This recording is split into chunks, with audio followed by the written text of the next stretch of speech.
হযরত বেলাল কৃতদাস ছিলেন, ভালোবাসার কারণে বেলালের পিঠের চামড়া চলে গেল। শুধু কি তাই, বেলালকে মারতে মারতে মারতে মারতে অবস্থাটা এতই কঠিন হয়ে গেল। এই বছর যারা হজে যাবেন তারা বুঝবেন গরম কি জিনিস। প্রচন্ড গরমে লো হাওয়া, ৪৫ ডিগ্রি সেলসিয়াস তাপমাত্রা, মরুভূমির বালুগুলি এত পর্যন্ত গরম হয়ে যায়। আপনি ওই গরমের বালুর মধ্যে যদি চাউল ছেড়ে দেন, তাহলে যে ঘুরে ফিরে যে দেখবেন চাউলগুলি মুড়ির মতো হয়ে গেছে, এমন বাজা বাজা হবে। এই প্রচন্ড গরমে বেলালের হাত পা বেঁধে গলার মধ্যে রশি টেনে নিয়ে হযরত বেলালকে ওই প্রচন্ড গরমের মরুভূমির মধ্যে হাত পা বেঁধে বুকের উপরে পাথর চাপা দিয়ে কাফেররা চলে আসতো, অজ্ঞান হয়ে যাইতেন। মাঝে মাঝে শুধু বলতেন আহাদ আহাদ আহাদ, আল্লাহ এক, কুল হুয়াল্লাহু আহাদ, আল্লাহ এক, ওয়াহিদু এক, আহাদু এক, ওয়াহিদু এক, আহাদু এক। আল্লাহ কিন্তু কুল হুয়াল্লাহু আহাদ বলেন নাই, আল্লাহ কুল হুয়াল্লাহু আহাদ বলেছেন। ওয়াহিদ আর আহাদের মধ্যে একটা তফাৎ আছে। আহাদ মানে সেই এক, যার আগে পরে আর কিচ্ছু নাই। আরবিতে আহাদ মানে সেই এক, যার আগে পরে কিছু নাই। এই জন্য আল্লাহ বলেন কুল হুয়াল্লাহু আহাদ, আমি আল্লাহ এমন এক যার আগে এবং পরে কিচ্ছু নাই। একসাথে বলবেন আল্লাহু আকবার। হযরত বেলাল শুধু বলতে লাগলেন আহাদ আহাদ আহাদ, আল্লাহ এক, আল্লাহ এক, আল্লাহ এক। তাওহীদের এই বাণী শুনিয়া কাফেররা তাকে মারতে থাকতো, অজ্ঞান হয়ে যাইতেন, হুশ ফিরে আসতো, আবার বলতেন আহাদ আহা। তার মনিব তারে এমন ভাবে পিটাইতো, পিটানোর কারণে তার চামড়া ফেটে ফেটে ফিনকি মেরে মেরে রক্ত বের হতো, কিন্তু কোনোদিন তারে ওষুধ দেওয়া হয় নাই, চিকিৎসা দেওয়া হয় নাই। নির্মম অত্যাচার মক্কার জমিনে হযরত বেলাল পেয়েছিলেন, কিন্তু তিনি তখনও রসুল ভুলে যান নাই। মনিব এসে বলল উমাইয়া, উমাইয়া মনিব এসে বলল বেলাল রে, কালেমা দিবি নাকি জীবন দিবি? হযরত বেলাল বলল মালিক, আপনি আমাকে হয় জানে মেরে ফেলে দেন, কিন্তু আমার রূহ থেকে আমার কালেমা, আমার ঈমান আপনি নিয়ে নিতে পারবেন না। আমি যেই সত্য গ্রহণ করেছি, জীবনের বিনিময়ে সেই সত্য আমি ছেড়ে দেব না। একবার জোরে বলেন আল্লাহু আকবার। কোন বর্ণনায় ৪০,০০০ দিরহাম দিয়ে হযরত বেলালকে কিনে এনে তিনি আজাদ করে দিয়েছিলেন। আল্লাহর মেহবুব নবী হিজরত করে মক্কাতুল মুকাররমা থেকে মদিনাতুল মুনাওয়ারার দিকে চলে গেলেন। হযরত বেলালও চলে গেল মদিনা মুনাওয়ারায়। আজান আসলো, নামাজ আসলো, আজান কি করে দিবে? মসজিদে নববী প্রতিষ্ঠিত হয়ে গেল। সাহাবীরা বলল হুজুর ঘন্টার ধ্বনি দিয়ে জায়গায় মানুষরা আহ্বান করি। নবী বললেন সেটা ইহুদিদের প্রথা, খ্রিস্টানদের প্রথা, এইভাবে হবে না। অনেকে বিভিন্ন ভাবে প্রস্তাব দিল। আল্লাহর নবী বললেন দেখি আল্লাহর পক্ষ থেকে কি ফয়সালা হয়। রাত্রিবেলা ঘুমিয়ে আছেন অনেকজন সাহাবী, স্বপ্ন দেখলেন। আজানের বাক্যগুলি আল্লাহ তাদেরকে স্বপ্ন দেখাইলেন। আল্লাহ রসুলকেও স্বপ্ন আমার আল্লাহ পাঠিয়ে দিলেন। আজানের বাক্যগুলি কি কি হবে? আল্লাহর নবী সকালবেলা সমস্ত সাহাবীদেরকে ডাকলেন, সাহাবীরা আজানের এই এই বাক্যগুলি আল্লাহর পক্ষ থেকে এসেছে, আমার বেলাল কোথায়? লাব্বাইকি ইয়া রাসূলুল্লাহ। তুমি যাও, সাহাবীরা রে আমার বেলালকে আজানের বাক্যগুলি শিখাও, আমার বেলাল আমার মসজিদের মুয়াজ্জিন হবে। একসাথে জোরে বলেন আল্লাহু আকবার। না হয় না, আরো জোরে বলেন। একজন কৃতদাস লেখাপড়াহীন, একজন কৃতদাস লেখাপড়াহীন, আরব্য ব্যক্তি না, অনারবী ব্যক্তি।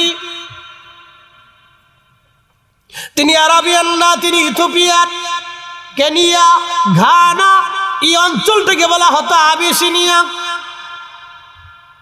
তিনি আবিসিনিয়ার অঞ্চলের মানুষ, তিনি আরব্য মানুষ না, তিনি আফ্রিকার একজন মানুষ। আফ্রিকার একজন মানুষকে নবীজি মুয়াজ্জিন ঘোষণা দিলেন, একজন কৃতদাসকে নবী মুয়াজ্জিন বানাইলেন। এই জন্য ইসলাম কারো চেহারা দেখে না, ইসলাম কারো সম্পদ দেখে না, ইসলাম কারো ব্যক্তিত্ব দেখে না, ইসলাম কারো ওই নেতৃত্ব দেখে না, ইসলাম কারো বংশ দেখে না, ইসলাম কারো ওই ধনাত্মতা দেখে না, ইসলাম সৌন্দর্য দেখে না। ইসলাম দেখে কালবের ভিতরে আল্লাহ রসুলের প্রেম যদি থাকে তাহলে সে দিন মজুর হলেও আপন, সাধারণ হলেও শ্রেষ্ঠ, একেবারে ভিখারি হলেও শ্রেষ্ঠ, মিসকিন হলেও সে আল্লাহর কাছে শ্রেষ্ঠ। কথা বলেন ঠিক কিনা? মুসলমান ভালো করে শোনেন, হযরত বেলাল রাদিয়াল্লাহু আনহু আযান দিতে লাগলেন। দীর্ঘদিন আযান দিতে দিতে ইশকে রাসূল তার এত বিরাট এসে গেল, প্রিয় নবীর ইন্তেকালের সময় ঘনিয়ে গেল।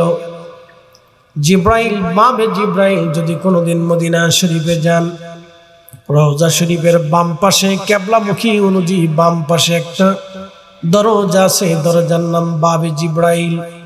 বাবে জিব্রাইলের পাশে আর একটা দরজা আছে বাবুন নেসা।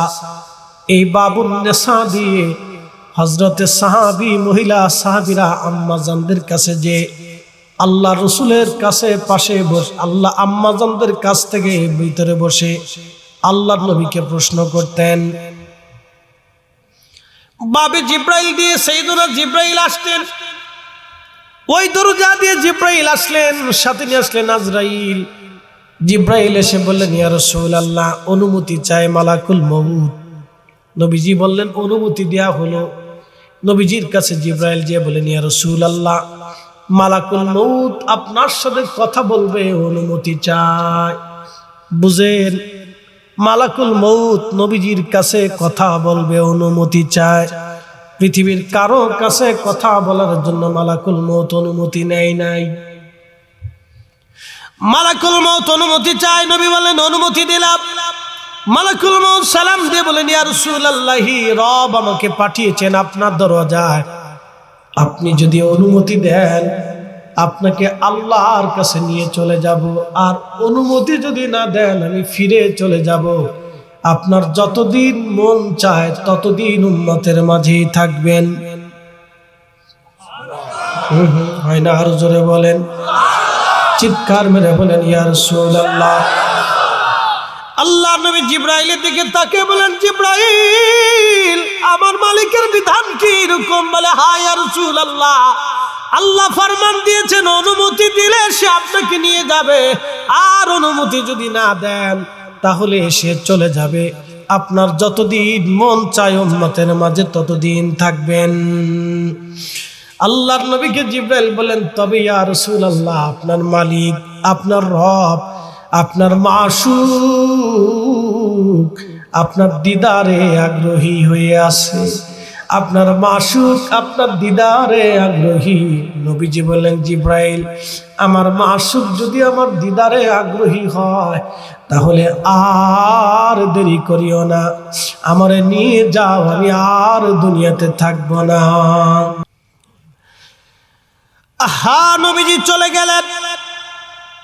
আম্মাজানদের ভিতর থেকে গুনগুন আওয়াজ আসতেছিল, কান্নার। সাহাবীদের মধ্যে খবর ছড়িয়ে গেল, বিদ্যুৎ গতিতে সারা মদিনায় নবী নাই। নবীজি মাশুকের দিদারে চলে গেছেন। নবীজি নাই, মাশুকের দিদারে নবীজি চলে গেছেন। সাহাবীরা মনে হচ্ছে আকাশ ভেঙে তাদের মাথার উপরে পড়ল।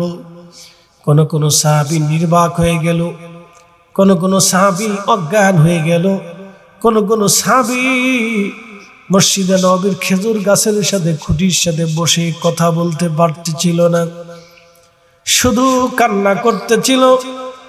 মদিনার মহিলারা ঘর থেকে বের হয়ে চলে আসলো। মদিনার ঘর থেকে সব মানুষগুলি দৌড়ায় পাগলের মতো ছুটে আসতে লাগলো। রাসূল নাই, এই কথা যেন সাহাবীদের বিশ্বাস করতে কষ্ট হচ্ছিল। হযরত ওমরের মতো কঠিন হৃদয়ের মানুষ, এত শক্ত মানুষ পর্যন্ত এতটা দুর্বল হয়ে গেলেন। নিষ্কর্ষবদ্ধ তলোয়ার টেনে বের করে বললেন, মদিনার মানুষ, যদি বলো রাসূল মারা গেছে, তোমাদের দেহ থেকে মাথা বিচ্ছিন্ন করে ফেলবো। হযরত আবু বকর তাকে নিবৃত করলেন, শুধু ধৈর্যের মধ্যে আবু বকর সিদ্দিক ধৈর্য ধরে রইলেন। হযরত বেলাল আযান বন্ধ করে দিলেন। হযরত বেলাল নির্বাক হয়ে গেলেন, শুধু কাঁদতে লাগলেন। রাসূল নাই এই কথা মানতে কষ্ট হচ্ছে। প্রিয় নবীর উট কাসওয়া 3 দিন পর্যন্ত খাবার বন্ধ করে দিল, পানি বন্ধ করে দিল। মদিনার বাচ্চারা পর্যন্ত মায়ের দুধ গ্রহণ করা বন্ধ করে দিল। মদিনার শিশু বাচ্চারা পর্যন্ত খাবার বন্ধ করে দিল। মদিনার ঘরে ঘরে রান্না বন্ধ হয়ে গেল। 3 দিন মদিনার কারো ঘরে চুলায় আগুন জ্বলে নাই, রাসূল নাই, নবী নাই। কে কাকে সান্ত্বনা দিবে? সবাই ব্যথায় ব্যথিত হইয়া পাগল পারা হয়ে গেল। পশু পাখিরা খাওয়া বন্ধ করে দিল। সারা মদিনায় কান্নার রোল পড়ে গেল। 3 দিন মদিনার ঘর থেকে শুধু কান্নার আওয়াজ আসে, রাসূল নাই। 3 দিন পর্যন্ত মদিনার ঘর থেকে কান্নার আওয়াজ আসে। মদিনার আশপাশ থেকে মানুষ আসতে লাগলো। মদিনায় কান্নায় ভারী হয়ে গেল সারা মদিনায়। রাসূল নাই, নবী নাই। কান্নার আওয়াজে মদিনার আকাশ পাতাল ভারী হয়ে গেল। পৃথিবী নীরব হয়ে যাচ্ছিল। রাসূল নাই, নবী চলে যাবে এই কথা সাহাবীদের কাছে অনেক বড় কষ্ট হচ্ছিল। আহা, আল্লাহর নবীর দরজায় হযরত আবু বকর মুরব্বী সাহাবীরা আসলেন।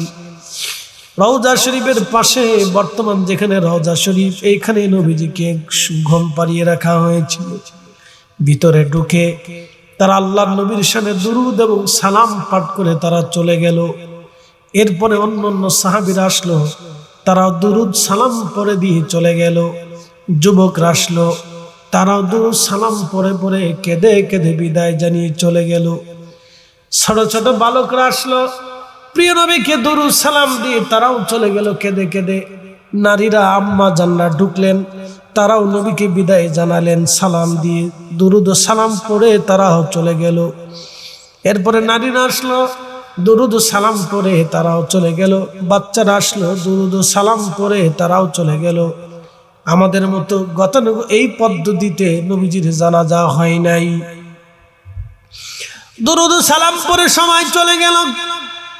হাজিরিন, কে নবীর জানাজার ইমামতি করবে? যিনি ইমামুল মুরসালিন, নবীজির শানে সবাই দুরূদ সালাম পড়ে চলে গেল। আমাদের এই পদ্ধতিতে নবীজির জানাজা হয় নাই, সবাই যার যার মতো দুরূদ সালাম পড়ে চলে গেল। 3 দিন পরে প্রিয় নবীজির পবিত্র দেহ মোবারক রওজা শরীফের ভিতরে সমাহিত করা হলো। আহা, চিরদিনের জন্য নবীজিকে ওইখানে, আল্লাহর নবীকে ওইখানে শায়িত করে রাখা হলো। প্রিয় ভাই আমার, খুব মনোযোগ দিবেন। হাজিরিন, হযরত সাহাবীরা পাগল পারা হয়ে গেল। 3 দিন পরে কাসওয়া উট দৌড়াই একটা কুয়ার ভিতরে ঝাঁপিয়ে পড়ে আত্মাহুতি দিল। 3 দিন পরে কাসওয়া উট ধৈর্য ধরতে পারে নাই, বিরহ বেদনা সহ্য করতে না পেরে উট সেই কুয়ার মধ্যে ঝাঁপিয়ে পড়ে চলে গেল। রাসূলবিহীন মদিনাতে আর সে থাকতে পারে নাই। হযরত বেলাল আযান বন্ধ করে দিলেন। তারিখের মধ্যে আসছে, আর কখনো তিনি আযান দেন নাই, আযান তিনি দেন নাই। বহু সাহাবীরা অনুরোধ করল, আযান দাও। হযরত আবু বকর বললেন, বেলাল আযান দাও, আমি খলিফাতুল মুসলিমিন, আমি তোমাকে অনুরোধ করি আযান দাও। বেলাল বলল, খলিফা, আপনি আমাকে কিনে আজাদ করে দিয়েছিলেন কি আপনার জন্য না আল্লাহর জন্য? বলে, বেলাল রে, সেই দিন অনেক অর্থ দিয়ে তোমাকে তোমার মনিব জালিমের কাছ থেকে কিনে এনে তোমাকে আল্লাহর জন্য মুক্ত করে দিয়েছিলাম। যদি খলিফা আপনি আল্লাহর জন্য আমাকে মুক্ত করে দেন, তাহলে আমার উপরে তো আপনার কোনো অধিকার নাই। বলে, না বেলাল, তোমার উপরে আমার কোনো অধিকার নাই। তাহলে খলিফা আবু বকর, আপনি আমাকে অনুরোধ করবেন না যে আযান আমি নবীর সামনে দিতাম, ওই আযান নবী বিহীন আমার দেওয়া সম্ভব হবে না। যে আযান আমি রাসূলের সামনে দিতাম, যে আযানে রাসূল আসতো, ওই আজান আমার পক্ষে আর সম্ভব না। হযরত আবু বকর আর তাকে অনুরোধ করেন নাই, সাহাবীদের কারো অনুরোধ বেলাল ডাকতে পারেন নাই। ইমাম জাইলাই নাসপুর রায়ার মধ্যে তিনি লেখেন, হযরত বেলাল রাদিয়াল্লাহু তাআলা আনহু হযরত আবু বকরের জামানায় হযরত সিদ্দিক আকবর থেকে বিদায় নিলেন, আমাকে বিদায় দেন, আমি সিরিয়া চলে যাব। হযরত আবু বকর তাকে অনুরোধ করলেন, বেলাল বললেন না, এই বিরহ বেদনা আমার পক্ষে সহ্য করা সম্ভব না। দেখবেন মানুষের ভিতরে একটা বিরহ বেদনা আছে। একজন মানুষ মারা গেছে, ভাই তারে ভুলে যায়, বোন তারে ভুলে যায়, তার আত্মীয় স্বজনরা তারে ভুলে যায়, কিন্তু মা কোনোদিন ভুলে না। মা কবর দেখে দেখে, সন্তানের কবর দেখে কাঁদে। মা যদি বৃদ্ধ হয়ে যায়, তারপরেও ছেলের কবর দেখলে মা সহ্য করতে পারে না, স্মৃতিগুলি মনে করে মা কাঁদে। এটার নাম বিরহ বেদনা, বিরহ বেদনা, বিরহ বেদনা। এই স্মৃতি পৃথিবীর সবাই বলে গেলে মা বলতে পারে না। এটা হৃদয়ের গভীর থেকে অনুভব করা ভালোবাসা। হযরত বেলাল আজান দিলে নবীকে দেখতেন, নবীকে দেখে আজান দিতেন। এই যে দেখা দেখি ভালোবাসার এত গভীরতা বেলালের এসেছিল, কলিজার ভিতর থেকে নবীকে ভালোবেসে ফেলেছিলেন। এই ভালোবাসা সহ্য করতে না পেরে বিরহ বেদনা নিয়ে বেলাল চলে গেলেন সিরিয়ার দামেস্ক। রাত্র গভীর, বহুদিন পরে ঘুমিয়ে আসেন। স্বপ্নের পরে দেখে রাহমাতুল লিল আলামিন নবীজি সিরিয়ার দামেস্কে বেলালের কুরে ঘরে নবীজি তশরিফ এনেছেন। আল্লাহর নবী ডাকতে কই, কিরে বেলাল, তুমি আমার সাথে কেমন জুলুম শুরু করছো বেলাল? কতদিন হলো তুমি আমার জিয়ারতে আসো না বেলাল? তুমি আমার সাথে কেন এরকম জুলুম শুরু করছো? বেলাল রে, তুমি কেন আমার জিয়ারতে আসো না? আসো আমার জিয়ারতে। আহা, একটু বুঝেন তো, একজন নবীজি স্বপ্নে যে তার মাসুকরে ডাকতেছে আসো, তার আশেকরে ডাকতেছে আসো আমার জিয়ারতে। কতদিন হলো তুমি আমার জিয়ারতে আসো না? কতদিন হলো তুমি আমার সাক্ষাতে আসো না?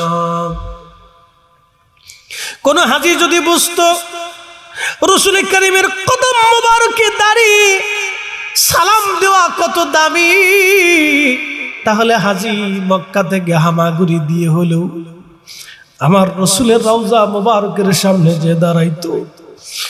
কোন মানুষ যদি বুঝতো রাসূল কারীমের রওজা মোবারকের পাশে দাঁড়ানো কত দামি, তাহলে এই মানুষটা হামাগুড়ি দিয়ে হলেও নবীজির কদম মোবারকের কাছে যাইতো।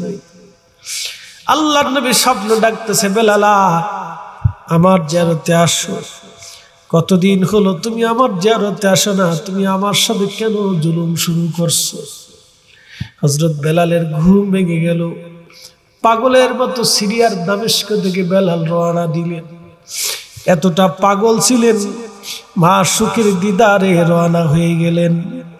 মা সুখের প্রেমে বেলাল পাগল পারা হয়ে সুদূর সিরিয়ার দামেস্ক থেকে রওনা দিয়ে মদিনাতুল মুনাওয়ারাতে আসলেন। কাঠের জালি দিয়ে নবীজির রওজা মোবারক ঘিরে রাখা ছিল। ওই রওজা মোবারকের পাশে হযরত বেলাল রাদিয়াল্লাহু তাআলা আনহু বসে গেলেন। ইমাম তাকিউদ্দিন সুবকি রাহিমাহুল্লাহ আশ-শিফাউস সাকামের মধ্যে তিনি লেখেন, বেলাল বসে বসে গুনগুন করে কাঁদতেছিলেন। রওজা মোবারকের ধুলা বালিগুলি মাথা মোবারকের মধ্যে মাখাচ্ছিলেন। কাঠের জালির সাথে মাথা ঠেকিয়ে ঠেকিয়ে বেলাল কাঁদতেছিলেন। হুজুর, গোলামকে আসতে বলেছিলেন, গোলাম আপনার কদম মোবারকে হাজির হয়ে গেছি। হুজুর আমি আসছি, আপনি আমাকে আসতে বলেছিলেন, আমি আসছি। বসে বসে নবীর বিরহ বেদনায় বেলাল কাঁদতেছিলেন। নতুন মুয়াজ্জিন আসছে, আজান দেওয়ার জন্য এসে দেখে নবীর মুয়াজ্জিন বসে বসে কাঁদে। ডাক দেয়া বললেন, সাহাবীরা রে শুনছো, নবীর মুয়াজ্জিন হযরত বেলাল আমাদের মাঝে ফিরে আসছে। এই কথা শুনিয়া সব সাহাবীরা ঘর থেকে বের হয়ে দৌড় মারছে। বেলাল ফিরে আসছে আমাদের মাঝে, বহু সাহাবী এসে বেলালকে বলতে লাগলো, বেলাল রে, একটা বার আজান দাও, কতদিন হলো তুমি আমাদেরকে আজান শোনাও না, একটা বার আজান দাও তুমি, আজ ফজরের আজানটা তুমি আমাদেরকে শোনাও। হযরত বেলাল বলে, না সাহাবীরা, আমি যেটা পারবো না সেটা দিতে বলো না, নবীবিহীন আজান আমার পক্ষে দেওয়া সম্ভব না। সাহাবীরা বলল, আমাদের কথাই কাজ হবে না। দেখো হাসান আর হুসাইন আসেনি, 7 নম্বর গেট বাবু সালাম বলা হয়। যদি কোনোদিন মদিনা শরীফে যান, এই 7 নম্বর গেট বরাবর একটা মসজিদ আছে, মসজিদে আলী। মসজিদে আলীর পশ্চিম পাশে কেবলামুখী অবস্থা আর একটা মসজিদ আছে, মসজিদে আবু বকর। মসজিদে আবু বকরের পরে আর একটা মসজিদ আছে, মসজিদে গামামা। খুব মনোযোগ দিবেন, 3টা মসজিদ এক সিরিয়ালে দেওয়া আছে। একটা হযরত আবু বকরের মসজিদ, আর একটা মসজিদে নবীর মুজিজা আছে, মসজিদে গামামায় নবীজির মুজিজা আছে। আর একটা মসজিদ, মসজিদে আলী, এটা হযরত ফাতেমার বাড়ি ছিল, পরবর্তীতে মসজিদে রূপান্তরিত করে জায়গা সংরক্ষণ করা হয়েছে। এইখান থেকে ফাতেমার কাছ থেকে হাসান হুসাইন রাদিয়াল্লাহু আনহুমাকে নিয়ে যাওয়া হলো। আহা, তারা দেখতে নবীজির মতো দেখা যাইতো, নানা সৌন্দর্য পেয়েছিলেন হাসান হুসাইন রাদিয়াল্লাহু আনহুমা। হযরত বেলাল রওজা শরীফ থেকে দেখলেন হাসান আর হুসাইন দৌড়ায় আসছে। আহা, হযরত বেলাল রওজা শরীফ থেকে উঠে হযরত হাসান হুসাইন রাদিয়াল্লাহু আনহুমাকে জড়িয়ে ধরলেন। জড়িয়ে ধরে কাঁদতেছিলেন। সে কি করুন কান্না, আহা কাঁদতেছিলেন বেলাল। কান্না দেখে সাহাবীরাও কাঁদতে লাগলেন। হযরত বেলাল কাঁদে, নবীজির দৌহিত্রদেরকে ধরে।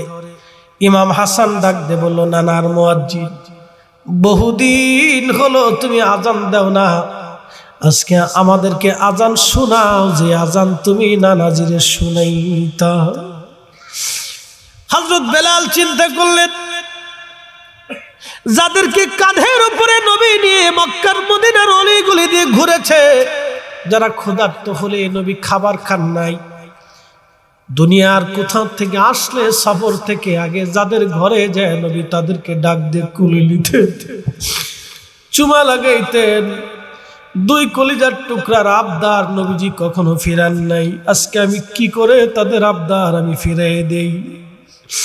চলে গেলেন বনু নাজ্জার গোত্রের মহিলা সাহাবীর ঘরের উপরে দাঁড়ায় বেলাল আজান দিতেন। সেই ছাদের অংশটুকু টাইলস দিয়ে বানাইয়া এখনো মসজিদে নববীর ভিতরে রেখে দেওয়া হয়েছে। ওইখানে এখনো মুয়াজ্জিনগণ দাঁড়িয়ে ওখান থেকে আজান দেয়। রিয়াজুল জান্নাত ডান পাশে পিছনের অংশে এখন ওইখান থেকে দাঁড়াইয়া মুয়াজ্জিনরা আজান দেয়। কিয়ামত পর্যন্ত ওইখানে দাঁড়াইয়া নবীর মসজিদের মুয়াজ্জিনরা আজান দিবে, বেলাল যেখানে দাঁড়ায় আজান দিয়েছিল। আহা, খুব মনোযোগ দিবেন। হযরত রাসূল কারীমের সাহাবী আশিক রাসূল বেলাল দাঁড়িয়ে আজানের আওয়াজ দিলেন, আল্লাহু আকবার, আল্লাহু আকবার। আজানের শব্দটা উহুদ পাহাড়ে যে বাড়ি লাগলো, নীরব মদিনাতে উহুদে যে আজানের আওয়াজটা লেগে গেল, উহুদে যে আজানের আওয়াজ লেগে গেল, হযরত বেলাল রাদিয়াল্লাহু তাআলা আনহু সে আজানে বেলাল রাদিয়াল্লাহু আনহু সেই আজানে সারা মদিনা মুখরিত হতে লাগলো। আল্লাহু আকবার, আল্লাহু আকবার। আশহাদু আল্লা ইলাহা ইল্লাল্লাহ,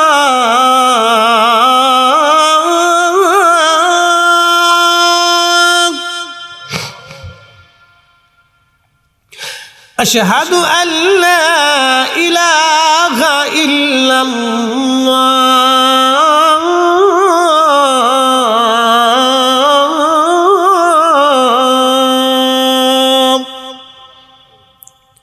সারা মদিনাতে আজানের রব ছড়িয়ে গেল। মহিলারা ঘর থেকে বের হয়ে দৌড় মারছে, বাচ্চারাও ঘর থেকে বের হয়ে দৌড় মারছে। যুবকরা বের হয়ে দৌড় মারছে, বৃদ্ধরাও দৌড়ায় দৌড়ে আসতে লাগলো। ইমাম সুবকি আশিফাউ সাকামের মধ্যে তিনি লেখেন, সবার কান্না আসতে লাগলো, সবাই কাঁদতেছিল ডুকরিয়ে ডুকরিয়ে। কেউ আওয়াজ দিয়ে কাঁদে, কিন্তু সব সাহাবীদের জবান থেকে আওয়াজ আসতে লাগলো। বেশকে বেলাল আজান দেয়, নবী কি আমাদের মাঝে ফিরে আসছেনি, রসুল আমাদের মাঝে আসছেনি। এতদিন পরে বেলালের আজান শোনা যায়, আজকে রসুল আমাদের মাঝে ফিরে আসছিলি। আশহাদু আন্না মুহাম্মাদার রাসূলুল্লাহ।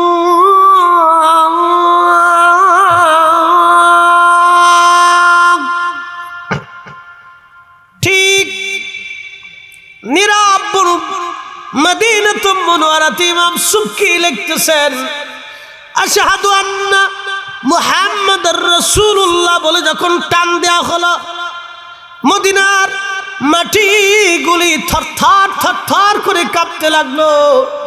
চিৎকার মেরে জোরে বলেন আল্লাহু আকবার। ইশকে রাসূল আপনি বুঝে যান, ইশকে রাসূল কাকে বলে। দুনিয়ার মাটি পর্যন্ত স্থির থাকতে পারে নাই।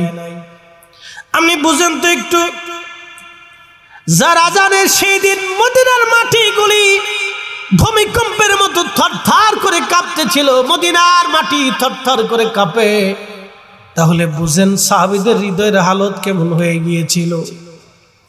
সাহাবীরা ধুলাবালির মধ্যে গড়াগড়ি দিয়ে কাঁদতেছিল, বাচ্চারা কাঁদতেছিল, যুবকরা কাঁদতেছিল। কোন সাহাবী নির্বাক হয়ে গেল, অজ্ঞানের মতো পড়ে গেল। বহুদিন পরে বেলালের আজান আজকে শুনলাম। যে আজানে রসুল আসতো নামাজে, আজকে আজান হলো কিন্তু রসুল আসে নাই। এই বিরহ বেদনায় সাহাবীরা পাগল পারা হয়ে গেল। আমি জারি প্রেমে পাগল, সে তো মদিনা। ওরে প্রেমানলে পুরে মরি, প্রেমানলে পুরে মরি, ওহে রব্বানা। আমি জানি প্রেমে পাগল, সে তো মদিনা। সালাতুন ইয়া রাসূলুল্লাহ আলাইকুম, সালামুন ইয়া হাবিবাল্লাহ। আহা সালাতুন ইয়া রাসূলুল্লাহ আলাইকুম, সালামুন ইয়া হাবিবাল্লাহ। এ মহেশখালীবাসী, হযরত বেলাল অজ্ঞান হয়ে পড়ে গেলেন, হুঁশ নাই, আর তিনি আজান দিতে পারেন নাই। হুঁশ ফিরে আসার পরে রওজা পাকে দাঁড়িয়ে গেলেন। শুধু কি নারীর অপরাধ, পুরুষের দিকে আসে। কালকেও বরিশালের 3 বাচ্চা রেখে এক মা চলে গেছে। বলে মহিলা কেন চলে গেল? স্বামী 3 বাচ্চা রেখে আর এক জায়গায় বিয়ে করেছে, সেইখানে এই বাচ্চা রেখে স্বামী চলে গেছে। মহিলাও তার বাচ্চাদেরকে ইউনিয়ন কাউন্সিলে রেখে দিয়ে চলে গেছে। বলে তাইয়ামে জাহিলিয়াতের আছে কথা। রাষ্ট্রের উচিত এই পুরুষ আর মহিলাদেরকে ধরে আইনা প্রকাশ্যে বেত্রাঘাত করা। কথা বলেন ঠিক না ঠিক? প্রকাশ্যে বেত্রাঘাত করে এদের দুনিয়ার মানুষের দেখানো যেদের শাস্তি। এই বাচ্চাদেরকে পালে আগে পুরুষকে ধরে আনতে হবে। কোন শুয়োর আর কুত্তার সাথে নিকৃষ্ট, ও মানুষের কাতারে পড়ে না। ওর বাচ্চা রেখে কেন সে চলে গেল অন্য জায়গায় বিয়ে বসে আর এক জায়গায় সংসার করলো? ওরে আগে ধৈর্যই না, কায়দা মতো বেত্রাঘাত পিড়াইয়া জুতা দিয়ে বাইরেইয়া সমাজ থেকে ওরা আলাদা করতে হবে, এবং মিনিমাম হলো ওর 12 বছরের জেল জরিমানা দিতে হবে। সাঁতার এক দেশে বাস করি, ঘোড়ার ডিম, সকালে এক আইন, রাত্রে আর এক আইন। এক এক সময় এক একজন আসলে এক একটা নিয়ে পড়ে থাকে। মানুষের চিন্তা কারো মাথার ভিতরেই নাই, না কারো মাথার ভিতরে মানুষের চিন্তা নেই। মানুষ মরে গেল না বেঁচে রইলে কোনো চিন্তা নেই, এক একজন এক এক চিন্তা নিয়ে পড়ে থাকে।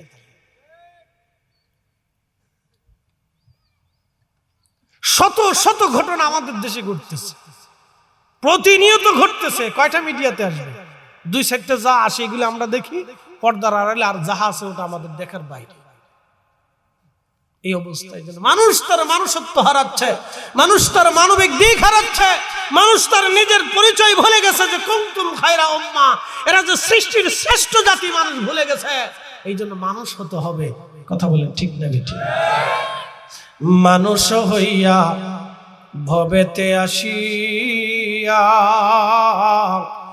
মানুষের করিলাম কি, মানুষ হইয়া ভবেতে আসিয়া মানুষের করিলাম কি, আমি নবী না চিনিলাম কি যে ভুল করিলাম, ভস্মে ঢালিলাম ঘি, মানুষ হইয়া ভবেতে আসিয়া মানুষের করিলাম কি।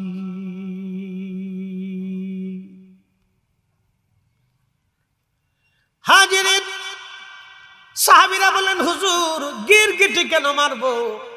নবীজি জবাব দিলেন, সাহাবীরা রে, গিরগিটি এই জন্য মারবা, আমার বাপ হলে উজা, শাশা হলে উতা, শ্বশুর হলে উজা, শাশুড়ি উতা। কি কথা ঠিক আছে কিনা? এখানে কোনো জারাজারি নেই। গিরগিটি একটাই ফু দিছে, কিন্তু কিয়ামত পর্যন্ত লাঠি চালান যাবে। এই জন্য আমাদের সমাজে বহু গিরগিটি আছে। কয়েকদিন আগে এক শায়েখ বলে ফেললো রসুলের আব্বা আম্মা জাহান্নামী। আচ্ছা আপনারা বলেন তো, 1450 বছর পরে আইসা নবীজির আব্বা আম্মার জাহান্নামে পাঠাইয়া এরা কি বুঝাইতে চায়? বলেন, আমারে বলেন, 1450 বছর পরে আইসা প্রিয় নবীর আব্বা আম্মারে কাফের বানাইয়া জাহান্নামী বানানোর অর্থটা কি? এখানে কি উদ্দেশ্য আছে? ডাল মে কুছ কালা হ্যায়। এখানে উদ্দেশ্য হচ্ছে ইহুদিদের এজেন্ডা বাস্তবায়ন করা, লা মাযহাবীদের এজেন্ডা বাস্তবায়ন করা, কাফেরদের এজেন্ডা বাস্তবায়ন করা। আমরা সুন্নিরা জিন্দা থাকতে হতে দিতে পারি না। কথা বলেন ঠিক না বেটে? নারায়ে তাকবীর, নারায়ে রিসালাত, আহলে সুন্নাহ ওয়াল জামাত। 1450 বছর পরে এই কথা বলার অর্থ কি? কথা ঠিক আছে কিনা? 1450 বছর পরে আমরা কি এই কথা শুনতে চাই? আমাদের কি শিখানোর দরকার? রসুলের আব্বা আম্মা জান্নাতি নাকি জাহান্নামী এই কথা তো আমাদের প্রয়োজন নেই। আছে রসুলের আব্বা আম্মা জান্নাতি, এটা তো বুঝার আর কোনো কিছু নাই। আপনি শুধু বুঝেন রসুলের আব্বা আম্মারে কেউ যদি জাহান্নামী মনে করে কবরে চলে যায়, কিয়ামতের ময়দানে আল্লাহ রসুল যদি জিজ্ঞাসা করে, উম্মত তুমি আমার সম্মানিত পিতামাতা যাদের রেহেমে জেসেমে দুনিয়াতে আমি আসছি, তুমি তাকে কাফের মনে করতা, আর আমার কাছে আসছো কাফের সন্তানের কাছে আসছো হাউজে কাউসারের পানি নেওয়ার জন্য। কথা বলেন, আমাকে বুঝাই দেন। রাসূল করিম সেই দিন যদি আক্ষেপ করে বলে, উম্মত দুনিয়ার ভিতরে তুমি আমার আব্বা আম্মাকে কাফের বলতা, আজকে তুমি কিয়ামতের ময়দানে আসছো কাফের সন্তানের কাছে শাফায়াত নেওয়ার জন্য, তুমি আসছো আজকে কাফের সন্তানের কাছে হাউজে কাউসার নেওয়ার জন্য, তুমি আসছো আজকে কাফের সন্তানের কাছে সন্তুষ্টির জামুন্দি নেওয়ার জন্য। জবাব দাও। বাকি দলিল শুধু দিলাম না, শুধু এতটুকু কথা বললাম যে কিয়ামতের ময়দানে আল্লাহ রাসূল যদি জিজ্ঞেস করে, তখন বলবে আমার শায়েখে বলছে, তো তোমার শায়েখরা নিয়ে আসো। শায়েখের কাছে যাবে, শায়েখ জি আপনি আমাকে শিখিয়েছিলেন রসুলের আব্বা আম্মা কাফের, তো আমি তো ধরা খেয়ে গেছি। কি কথা ঠিক আছে কিনা?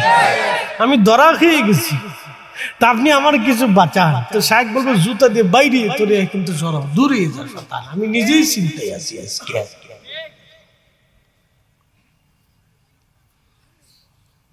বুঝে মতবাদ নিয়ে, বুঝে রাস্তা মেপে, বুঝে সিদ্ধান্ত নিয়েন। জীবন একটা, সিদ্ধান্তই একটা, মৃত্যু একবারই আসবে, সিদ্ধান্ত একবারই হবে, দ্বিতীয়বার কোনো সিদ্ধান্ত নাই। আবার বলে দিয়ে যাই, বারাউলিয়ার দেশের মানুষেরা, আহলে সুন্নাত ওয়াল জামাত এটা নাজাতি জামাত, আহলে সুন্নাত ওয়াল জামাত হকের জামাত, আহলে সুন্নাত ওয়াল জামাত সাহাবীদের জামাত, আহলে সুন্নাত ওয়াল জামাত আউলিয়া কিরামগণের জামাত, আহলে সুন্নাত ওয়াল জামাত শহীদানদের জামাত, আহলে সুন্নাত ওয়াল জামাত নবী পয়গম্বরের জামাত। কথা বলেন ঠিক না বেঠিক? সিদ্ধান্ত আপনার, কোনটা নেবেন না নেবেন সেটা আপনার। শুধু এতটুকুনি বলে দিয়ে গেল, সিদ্ধান্ত নিয়ে পথ চলবে, অথবা বিপদ আছে, তাহলে গিরগিটির মতো চলে আসবে, কিন্তু বাটাম চালা। আমাদের ফরিদপুরের ভাষায় বলে বাটাম চালা। বাটাম চালা মানে লাঠি চালানি, কোনদিন শেষ হবে না। এই যে বাটাম সালাম দিবে, আবাদুন আবাদা, চিরস্থায়ী ভাবে সালাম খেতে হবে, কেউ ফিরাইতে যাবে। বলে কেমনি ফিরাবে? আল্লাহ রাসূল জিজ্ঞেস করবে, তুমি আমার আব্বা আম্মারে কাফের বলতা, আর কাফের সন্তানের কাছে আসছো তুমি শাফায়াত নিতে, তোমার লজ্জা করে না? কি কথা ঠিক আছে কি? যদি জিজ্ঞেস করে যে তুমি আমারে কাফের, আমার আব্বা আম্মাকে কাফের বলতা, তুমি আজকে হাসরের ময়দানে আসছো কাফের সন্তানের কাছে শাফায়াত নিতে, তুমি তো কাফের বলতা, তুমি মনে করতে যে আমার আব্বা আম্মা কাফের, তোমার বিশ্বাস ছিল আমার আব্বা আম্মা কাফের, তুমি বলতে আমার আব্বা আম্মা কাফের, তো আমি তো তোমার দৃষ্টিতে কাফেরের সন্তান। আজকে জবাব দিয়ে আর তো বক্তব্য নেই, আমি আর দলিল দেব না। দলিল 750 বছর আগে ইমাম সুয়ুতি আল হাবিদুল ফতোয়ার ভিতরে মাসালিকুল হুনাফা বি ওয়ালিদুল মুস্তাফা রাসূলের ভিতর দিয়েছে। আমি আজকে দলিল দেব না, শুধু এতটুকু প্রশ্নের জবাবের জন্য রেডি থাকতে হবে, প্রস্তুতি নিতে হবে। কষ্ট হচ্ছে আপনাদের? কিছু কথা কি বোঝা যায়? ইনশাআল্লাহ আমাদেরকে হক বেহক বুঝতে হবে। বলে হুজুর হক বেহকের কথা কেন বলছেন? ভাইরে, আপনাদের গ্রামে যদি এখন কারো বাড়ি আগুন লাগে, তাহলে কি কেরোসিন নেবেন না পানি নেবেন? যদি হিন্দুর বাড়ি হয়, যদি খ্রিস্টানের বাড়ি হয়, যদি উপজাতির বাড়ি হয়, যদি নাস্তিকের বাড়িও হয়, তারপরও পানি নিয়ে তার বাড়ি নিভাইতে হবে, তাকে বাঁচাইতে হবে। তো গ্রামের একজন প্রতিবেশীকে যদি আগুন থেকে বাঁচানোর জন্য আপনার এতটা দায়িত্ববোধ থাকে, তাহলে একজন মানুষ রাসূলের আব্বা আম্মাকে কাফের মনে করে হাসতে হাসতে তার আখিরাত ধ্বংস করতেছে, হাসতে হাসতে তার কবর ধ্বংস করতেছে, হাসতে হাসতে তার ঈমান শেষ করে দিচ্ছে, হাসতে হাসতে সে বেঈমান হয়ে কবরে চলে যাচ্ছে। আমরা জীবিত থাকতে এটা তো হতে দিতে পারি না, অন্তত হলেও তাকে বাঁচানোর চেষ্টা করতে হবে। কথা বলেন ঠিক না বেটে? বাঁচানোর চেষ্টা করতে হবে, এটার নাম হচ্ছে ঈমান। তুমি নিজে বাঁচো, তোমার আহলকে বাঁচাও, জাহান্নাম থেকে তুমি বাঁচো, তোমার আহলকে বাঁচাও। প্রিয় উপস্থিতি হাজিরিন, অনেক কথা বলেছি ভাই আমার। কমিটির ছেলেরা বলেছে হুজুর একটা বিষয়ের আলোচনা শোনানোর জন্য সেই বিষয়ে যাব। ইসলাম এগুলি দেখে না। হিন্দুদের ভিতরে জাতপাত আছে, ইসলামের ভিতরে কোনো জাতপাত নাই। এই জোরে বলেন, ইসলামে কোনো জাতপাত। মোল্লা মসজিদে যাবে, চৌধুরী যাবে না, চৌধুরী যাবে সাধারণ যাবে না। দিন মজুরি, ভিখারি, মৎস্যজীবী, সে যেই হালাল কাজই করুক, সে যে ব্যক্তি হোক, তার অন্তরে যদি তাকওয়া থাকে আল্লাহর কাছে তার দাম বেশি। যদি তাকওয়া না থাকে তাহলে ফরিদি সাহেব, বক্তা, তক্তা, মুহাদ্দিস, সাইকুল হাদিস, প্রিন্সিপাল, পীর, বুজুর্গ কিচ্ছু হলেও 4 পয়সা মূল্য নেই। কথা ঠিক আছে কিনা? 4 পয়সা মূল্য নেই। মর্যাদা, মূল্য তার তাকওয়ার ভিত্তিতে। বেলালকে মসজিদের মুয়াজ্জিন বানিয়ে দিল, আযান শুরু হয়ে গেল। আহা, রাসূলের পছন্দের মুয়াজ্জিন, আল্লাহর ইচ্ছার মুয়াজ্জিন, এমন এক মসজিদের মুয়াজ্জিন যেই মসজিদের ইমাম আমার রাসূল, এমন এক মসজিদের মুয়াজ্জিন যেই মসজিদের মুসল্লি সাহাবায়ে কেরাম। সৃষ্টির শ্রেষ্ঠ ইমাম, সৃষ্টির শ্রেষ্ঠ মুসল্লি, সৃষ্টির শ্রেষ্ঠ সাহাবী, সৃষ্টির শ্রেষ্ঠ মুয়াজ্জিন। কি কথা ঠিক আছে কিনা? সৃষ্টির শ্রেষ্ঠ মসজিদ